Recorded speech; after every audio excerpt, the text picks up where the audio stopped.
Queer employees at the Department of Justice have accused the DOJ of employment discrimination, and the DOJ says they'll definitely do something about that.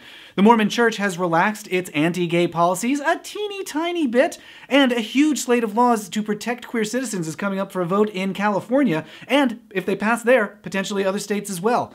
We'll have the week's top LGBT news and how it affects you on Weekly Debrief.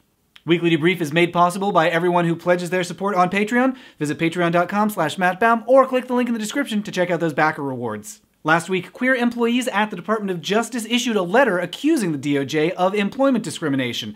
And this week, department leadership says they'll launch an investigation into that, with Attorney General Bill Barr saying that he wants to ensure the DOJ supports its LGBTQ employees, even as the Department of Justice continues to fight against trans equality in court.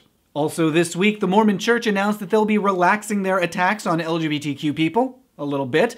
Same-sex parents will now be allowed to baptize their kids in the church, which is nice, but the church will also still label their marriages as serious transgressions. So, thanks?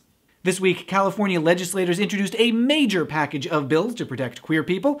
There's a bill to improve resources in schools, a bill preventing doctors from performing unnecessary gender assignment surgery on intersex children before they're old enough to consent. There's a bill that protects trans people from harm in prison. There's others to expand access to health care and services for homeless youth, and to correct outdated language in other laws. These are all great, but they're limited to California, where things are already relatively good for LGBTQ folks. So you might be wondering, why is this a big deal?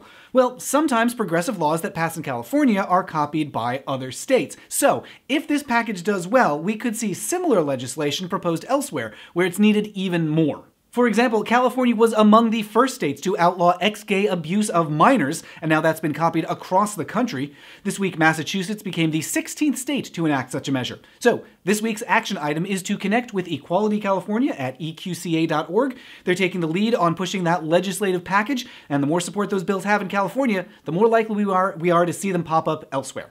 Thanks to everyone who makes Weekly Debrief possible with a pledge of support on Patreon. Visit patreon.com/mattbaum to check out those backer rewards, and let me know about stories that need covering at mattbaum on Twitter and in the YouTube comments. And I'll debrief you next week.